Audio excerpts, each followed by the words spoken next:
aynu tallaabno dhankaas iyo magaalada Gaarisa ee daawadayaal tartanka orodka ciyaaraha ee iskuulada Gaarisa ayaa waxaa lagu daafuray iskuulka hoose ee magaalada Gaarisa ee lagu magacaabo Gaarisa Primary.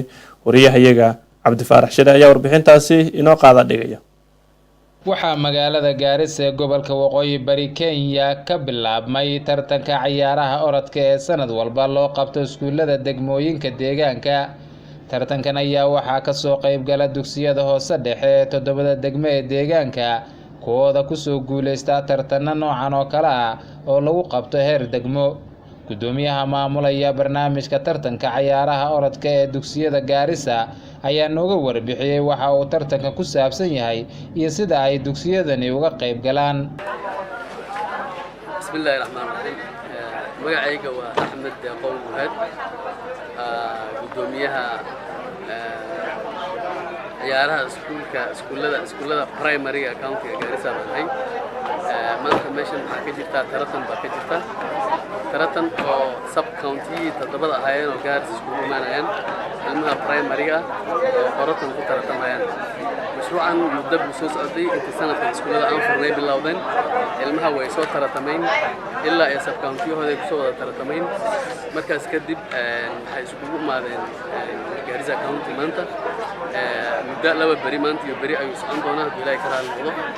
ilmahan meesha ku imaadeen waa kuwii soo shindeen oo nambarka koowaad iyo nambarka labaad galeen sub county-hooda.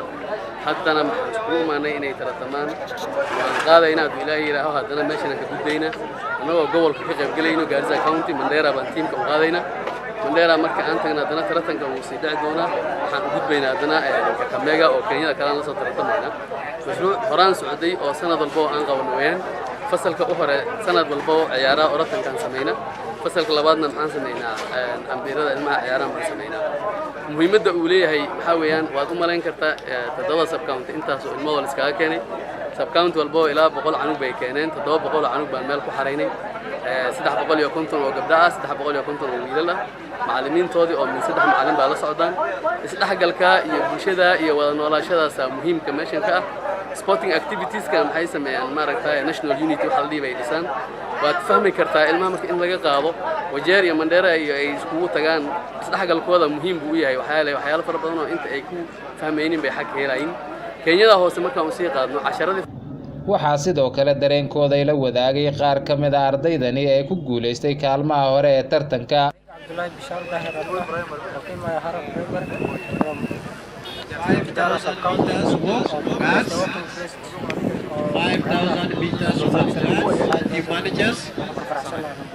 Team managers, please make sure wanafunzi wako wamefika mahali penye mchezo. Mimi waxaa Maslax Maxamed Farax waxaan ka imaaday Libda Primary School Libda Sub County. waxaan ku faraxsanahay maanta iskuulkan ka imaaday oo kaalintii labaad aan galay.